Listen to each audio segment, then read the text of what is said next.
ahora. Señoras, señores, los invito a ponerse en pie. Recibamos al señor presidente de la República de Colombia, doctor Juan Manuel Santos, quien hace su ingreso a la Plaza de Banderas del Centro de Convenciones de Cartagena. Porta con él la llave con que se abrirán estas puertas. Es el momento de darle la bienvenida a la paz.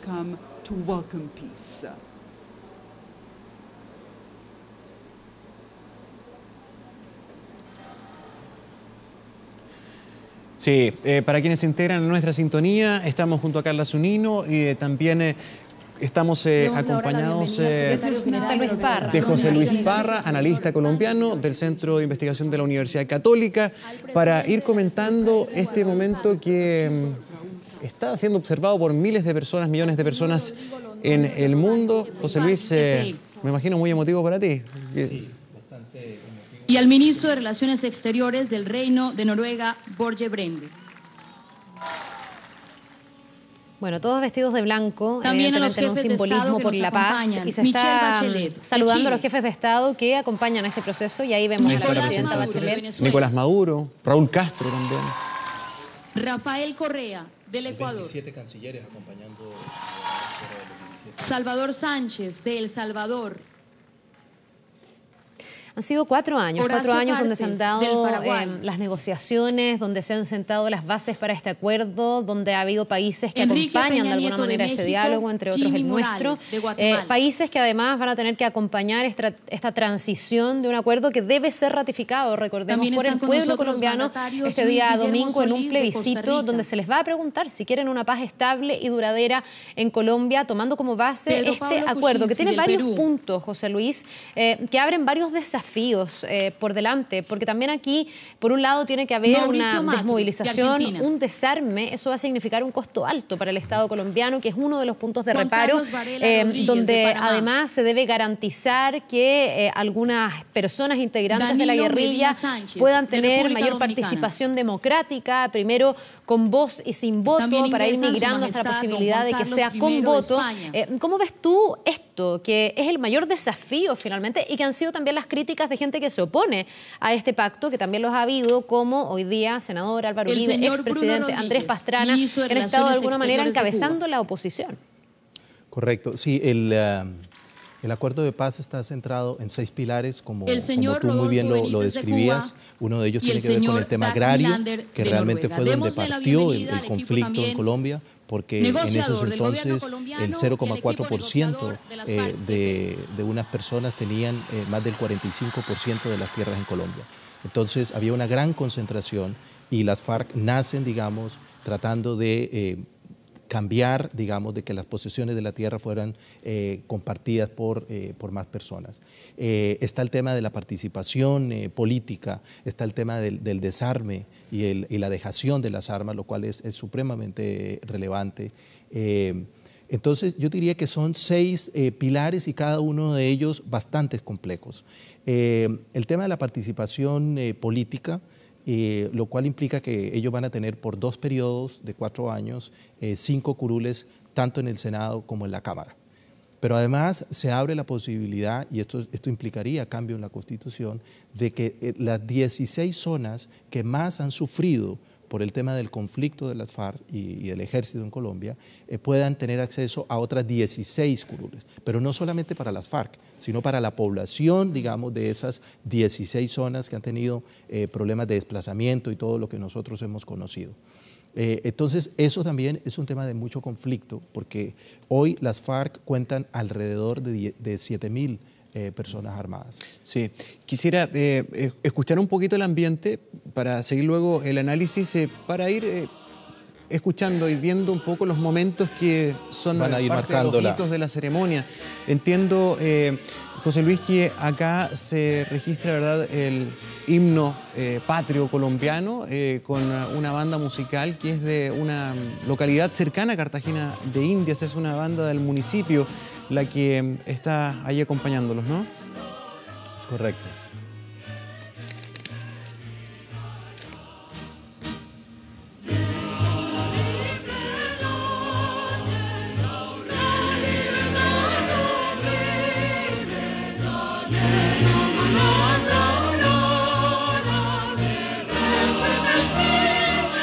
Es la banda musical municipal de Baranoa.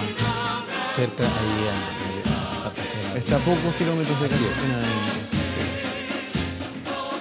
Tiene varios simbolismos esto.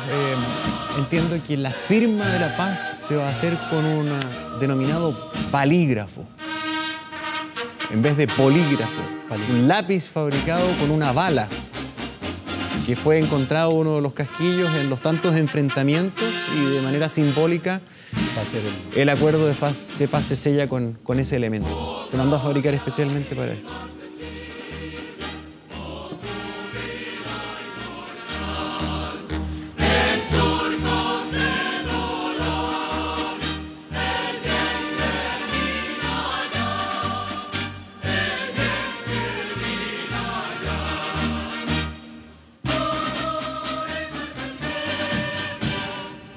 Minutos antes que comenzara esta ceremonia, continuaban las entrevistas al pie de este momento tan histórico. Álvaro Uribe, detractor de este acuerdo, expresidente, sigue manifestando que acá derechamente el gobierno colombiano claudicó, poco menos que se arrodilló ante el terrorismo. Refleja en parte ese 40% que al parecer votaría en contra del acuerdo de paz. Sí, definitivamente.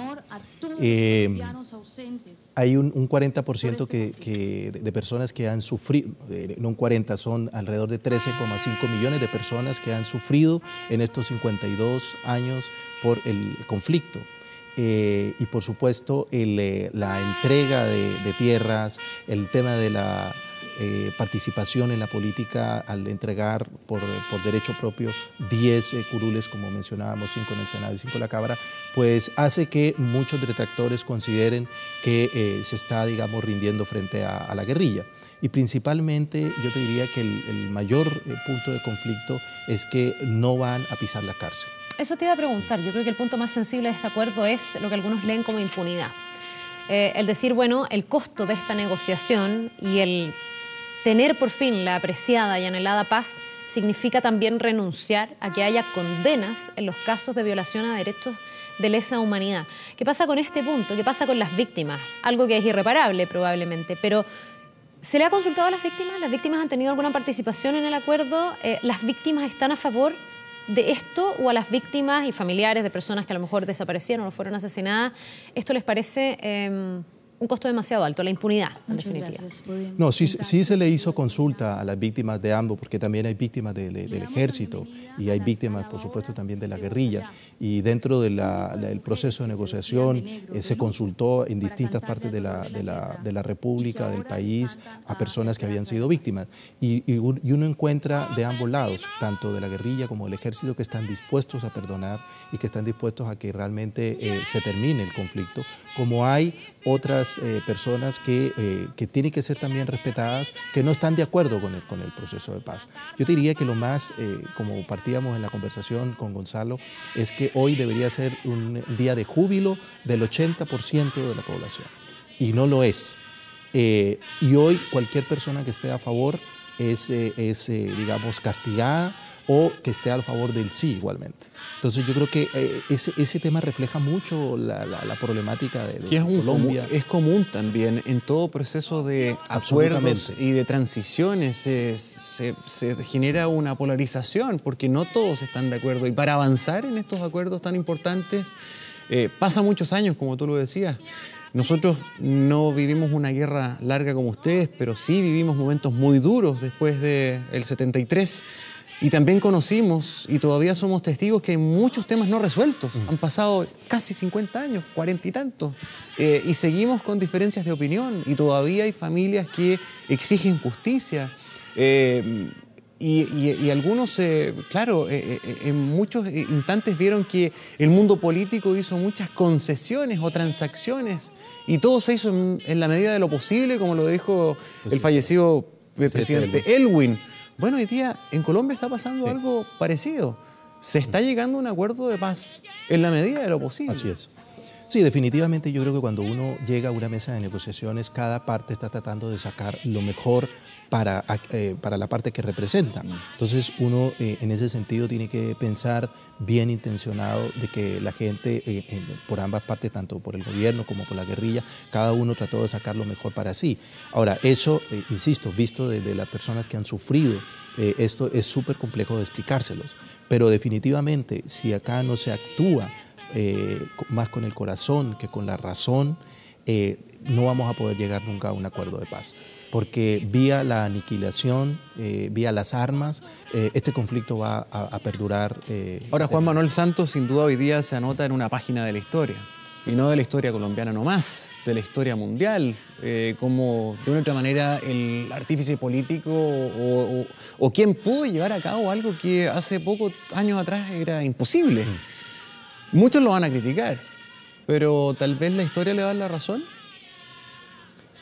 Lo dejo para la historia. Definitivamente va a pasar a la historia. Eso es cierto. Para bien o para mal, para mucha gente en Colombia lo va a ver para bien y otra gente lo va a ver para mal. Pero definitivamente es una persona que está logrando algo que, insisto, es 10 veces antes se había intentado y por distintas circunstancias se había fallado. Procesos en los cuales también hubo mucha gente trabajando para él y hubo muchas víctimas también después de esos procesos. Entonces, definitivamente, el presidente Juan Manuel Santos va a pasar a la historia.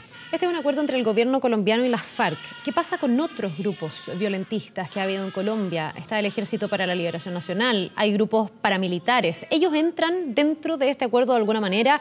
¿Ellos podrían radicalizarse si se quedan fuera? ¿Es realmente el fin de la violencia en Colombia?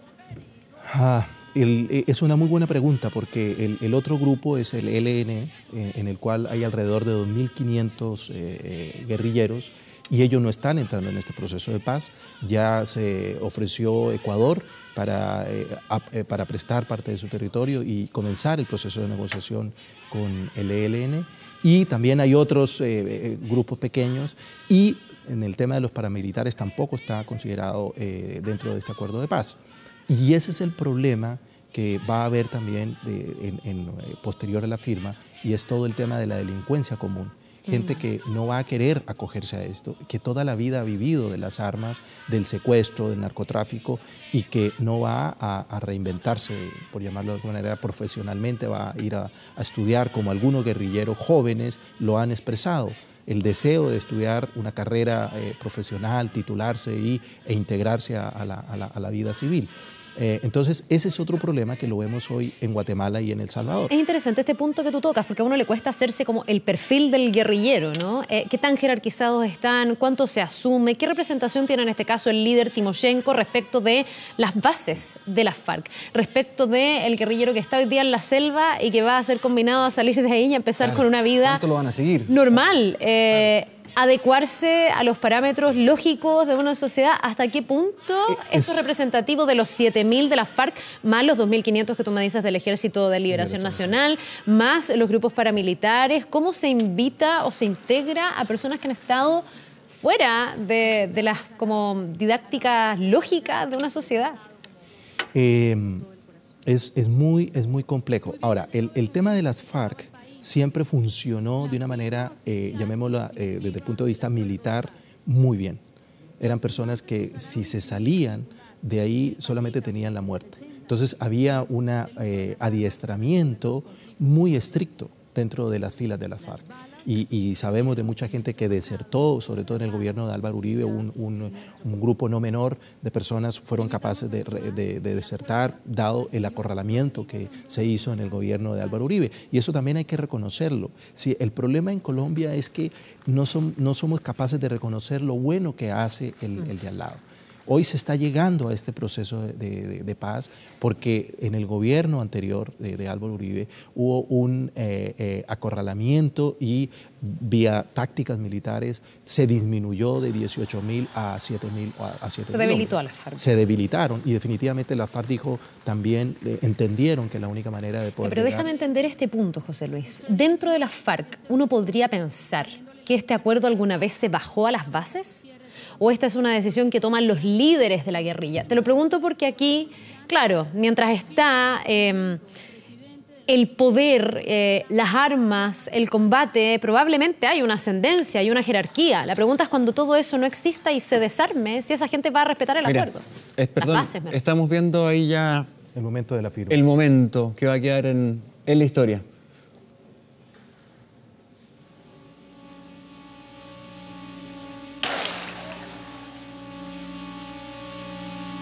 Ahí está la pluma especial con que...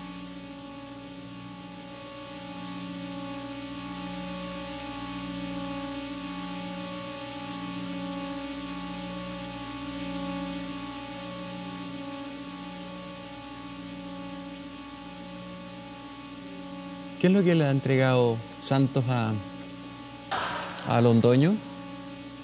No, es un símbolo, ¿no? Un prendedor. Claro, la paloma de la paz. Ah, bueno. La paloma de la paz. Una imagen bonita también. Ahí está el ambiente.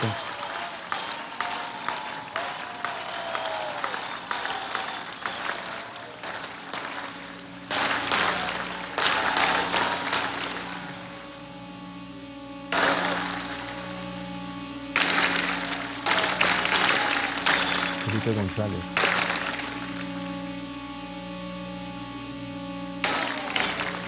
La esposa del presidente.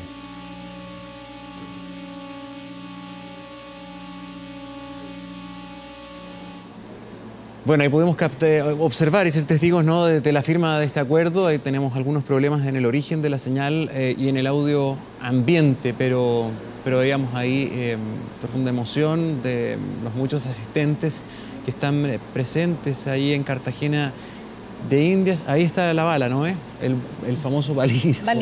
Es una bala, ¿no?, que se utilizó como lápiz para sellar este acuerdo. Sin duda la foto del día, una de las fotos del día internacionales, porque Colombia hoy concentra la atención. A la noche muchos van a estar pendientes de lo que pasa con los debates en Estados Unidos. Ahí vemos la Fuerza Aérea también, coloreando el cielo. Los colores del himno de la bandera. De la bandera colombiana, exactamente. Y te menciono Estados Unidos porque, bueno, uno de los temas frecuentes ahí en las relaciones entre los países líderes de la región y Colombia, y un problema también muy arraigado en todo esto, fue el narcotráfico. El narcotráfico que impregnó esta guerra y que tal vez fue la gran razón de su prolongación. Es correcto. Porque definitivamente fue factor clave. Así es. Y tal vez va a ser uno de los elementos más difíciles de solucionar. Porque también está dentro del acuerdo. Y sacar minas antipersonales y todo esto ya es difícil, pero se puede hacer. Así es. Pero el narcotráfico, por Dios, que es difícil de arraigar. Así es. Pero yo quiero volver a una pregunta de Carla. Sí, perdón. Respecto a qué pasa con el tema de las bases. En días pasados salieron varios artículos en donde guerrilleros de las bases decían desconocer los acuerdos de La Habana. Decían, nosotros estamos acá en la trinchera, estamos en la selva, y ellos están allá en Cuba en un hotel negociando. Sin embargo, vimos en la última asamblea que realizó a continuación, las palabras del secretario general de la ONU, señor, en las cuales ellos están reconociendo, digamos, los acuerdos muy bien, a continuación, las palabras que está firmando el secretariado de la FARC. Entonces, yo creo que va a haber de todo, Carla. Yo creo que va a haber gente que se va a salir, que no va a reconocer, digamos, lo que el secretariado firmó, pero yo creo que va a haber una participación mayor de la guerrilla acogiéndose, digamos, en la medida en que se cumplan los acuerdos, en la medida en que se respete todo el tema económico, se respete la vida, porque va a haber un minuto donde posiblemente se va a encontrar en una micro, un guerrillero con una persona del ejército, un guerrillero, una persona que secuestró con alguien que fue secuestrado. Y eso va a ser momentos bastante difíciles, sobre todo en el campo donde pues, las poblaciones, la mayoría de personas tienden a conocerse, ¿no? Un tremendo desafío para las autoridades, no solo colombianas, sino que los países que van a estar acompañando este periodo de transición para de alguna manera también darle seguridad a la ciudadanía. Si hay algo, yo creo que la ciudadanía puede temer en Colombia Colombia es que el conflicto llegue a las calles, como en algún momento estuvo, con el temor, con el terror que eso significó. Me imagino yo que se están tomando todos los resguardos en este sentido y que debe haber todo un plan, toda una planificación de cómo ejecutarlo para que estos efectos no deseados no lleguen. Así es, para que lo que se dé sea una cuestión controlable. ¿Qué pasa con el tema de la droga? Hay algunos que dijeron con esto prácticamente la droga queda legalizada. Recién escuchábamos al presidente Santos que decía, imagínense ustedes una Colombia sin coca. ¿Es eso posible?